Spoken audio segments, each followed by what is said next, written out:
Hello children, कैसे हैं आप लोग। आज हम लोग पढ़ते हैं सेक्सुअल रिप्रोडक्शन इन प्लांट। देखिए ऊपर टॉपिक दिख रहा है और सेक्सुअल रिप्रोडक्शन इन प्लांट में आज का टॉपिक है स्ट्रक्चर ऑफ द फ्लावर। ठीक है, इसके बारे में हम लोग वन बाय वन देख लेते हैं। चलिए ठीक है, शुरू करते हैं। सबसे पहले फ्लावर के डाउन पार्ट में मैं सेट करती हूँ। डाउन पार्ट से हम लोग इसको देखते हैं। इसमें हम लोग को ये देखना है स्ट्रक्चर ऑफ द फ्लावर में क्या क्या आता है ना। तो देख लेते हैं हम लोग। सबसे पहले फ्लावर का जो ये नीचे वाला पार्ट मैं आपको दिखा रही हूँ, इसमें मैं ये बताना चाहती हूँ कि कौन कौन से पार्ट होते हैं। चलिए सबसे पहले तो स्टॉक यहाँ मैंने यहाँ पे आपके लिए ड्रॉ किया है, जिसको आप मतलब इसको हम लोग जिसको पकड़ के फ्लावर को होल्ड करते हैं हाथ में, तो ये स्टॉक हो गया। स्टॉक के ऊपर जो ग्रीन पार्ट होता है ना, यहाँ पे देखिए ये जो ग्रीन पार्ट होता है जहाँ से कुछ लीव्स भी यहाँ पे निकले हुए रहते हैं, उसको बोलते हैं सेपल्स, है ना।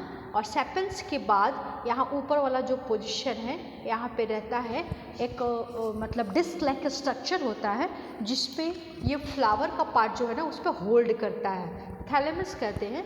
वो सीनियर क्लासेस में मतलब है 10th 12th में जब आप जाओगे ना तब आप पढ़ोगे और ज़्यादा इसमें और क्या क्या स्ट्रक्चर होता है उसके बारे में आप जानोगे। तो मैं बताना चाह रही थी कि ये जो सेपल वाला पार्ट है इसके ऊपर थैलेमस के ऊपर वाला पार्ट में ये क्या रहता है, ओवरी वहाँ पे सिचुएटेड होता है। ओवरी वहीं पे यहाँ पे रहता है। ये ऊपर वाला पार्ट जो है जो थोड़ा सा स्वेल्ड होता है ना, वो ओवरी है। और ओवरी के नीचे जो मैं डॉट डॉट स्ट्रक्चर दिखा रही हूँ वो ओव्यूल्स हैं। जब प्लांट में फ्लावरिंग बेयरिंग प्लांट और फ्रूट बेयरिंग प्लांट जो होता है, तो जब उसमें फल लगते हैं तो ये ओव्यूल्स जो होते हैं ना ये बदल जाते हैं सीड्स में, और ओवरी जो है ना वो कन्वर्ट हो जाता है फ्रूट में।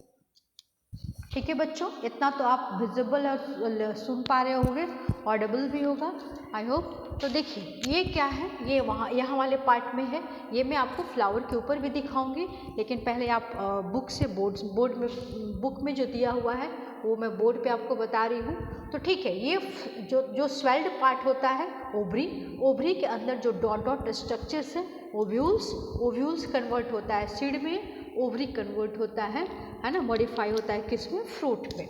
अब हम लोग लीफ वाला पार्ट मतलब फ्लावर का जो कलरफुल पार्ट होता है उसकी तरफ मूव करते हैं। विजिबल तो है, थोड़ा सा मैं आपको सेट कर दूं। देखिए अब आपको दिख रहा होगा colourful part, that means sepals के बाद अगर ये कलर्ड पार्ट होता है फ्लावर में तो उसे हम कहते हैं पेटल्स। ठीक है, और पेटल्स का संख्या जो होता है ना अलग अलग फ्लावर्स में अलग अलग संख्या में होता है। जैसे हिबिस्कस की बात किया जाए तो उसमें 5 पेटल्स होते हैं। मस्टर्ड जो येलो हम लोग आजकल देख भी रहे हैं उसमें जो पेटल्स का नंबर है वो अलग होता है। कहने का सेंस है कि नंबर ऑफ पेटल्स में भी वेरी, है ना, in different parts of the flower, different plants. Maybe in mustard 5, in hibiscus 5, maybe in some flowering plant 3 petals are there, etc etc. Okay, तो पेटल्स कलरफुल होते हैं। और ये सबसे बड़ा एक क्वेश्चन पूछा जाता है जनरली कि फ्लावर क्यों इम्पोर्टेंट है, फ्लावर का क्या रोल होता है। तो फ्लावर का जो ये कलरफुल पेटल्स होते हैं ना, वास्तव में वो भौरा को मतलब जो मतलब पॉलन ग्रेन्स को ट्रांसफ़र करने में एक प्लांट से दूसरे प्लांट्स पे ले जाने में, दैट मीन्स पॉलिनेशन में हेल्प करते हैं। तो वो है colourful petals. That means flower जो होता है वो रिप्रोडक्टिव पार्ट होता है प्लांट का, इसलिए बहुत इम्पॉर्टेंट है। फ्लावरिंग नहीं होगा, फ्लावर बेयरिंग नहीं होगा तो फ्रूट फिर कैसे आगे उसका प्रोडक्शन होगा। ठीक है, तो अब देखिए ये पेटल्स है। पेटल्स के बाद ये जो स्टॉक जैसा स्ट्रक्चर है ना, इसको स्टाइल कहते हैं। यहाँ देखिए स्टाइल, और इसी स्टाइल पे मेल पार्ट और फीमेल पार्ट दोनों अरेंज्ड होते हैं। जैसे मैंने ये ब्लू कलर से जो स्टॉक दिखाया है इसको फिलामेंट कहेंगे, और जो डॉट डॉट जैसा स्ट्रक्चर है एंथर, और ये दोनों जो पार्ट होता है ना उसको कलेक्टिवली स्टेमन कहते हैं, और ये मेल पार्ट होता है। ठीक है ना, मेल पार्ट होता है ना प्लांट मतलब फ्लावरिंग प्लांट में। और यहाँ पे मैंने जो दिखाया है एम जैसा स्ट्रक्चर यहाँ पे ऊपर टॉप में, ये क्या कहलाता है, स्टिग्मा, और ये फीमेल पार्ट होता है। ठीक है बच्चों, तो ये इस तरह से डिफरेंट पार्ट्स होते हैं फ्लावर के। अब इसमें सवाल उठता है कि पॉलिनेशन क्या होता है, पॉलन ग्रेन्स क्या होते हैं। ठीक है, तो ये पॉलिनेशन में मैं आपको फिर से एक दूसरा फिगर ड्रॉ करके बताती हूँ। ठीक है, यहाँ पे मैं ना पॉलन ग्रेन्स को, इस पार्ट को यहाँ पे मैं अलग से आपके लिए ड्रॉ कर दी, और इसमें देखिए ये जो पॉलन एंथर है, इसी एंथर को मैं यहाँ पे थोड़ा सा बड़े करके आपको दिखा रही हूँ, और इसी में क्या होता है, पॉलन ग्रेन्स होता है। अब ये पॉलन ग्रेन जो होता है ये मेल पार्ट होता है प्लांट का, और इसको जाके फीमेल पार्ट पे फॉल होना होता है। जैसे देखिए यहाँ पे ये जो पॉलन ग्रेन, इसमें एक ग्रेन जैसा स्ट्रक्चर पाया जाता है, छोटे छोटे ग्रेन जैसा स्ट्रक्चर पाया जाता है, और इस पॉलन ग्रेन को जाके इस पे स्टिग्मा पे फॉल होना होता है।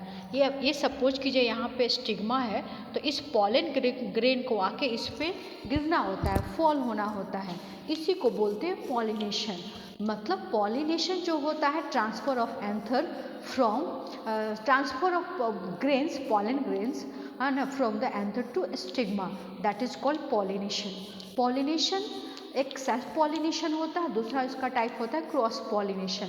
सेल्फ पॉलिनेशन में जब प्लांट मतलब सेम प्लांट का एंथर सेम प्लांट के स्टिग्मा पे फॉल होता हो तो सेल्फ पॉलिनेशन, और यहाँ का पॉलन ग्रेन किसी दूसरे प्लांट के स्टिग्मा पे जाके फॉल होता हो उसको बोलते हैं क्रॉस पॉलिनेशन।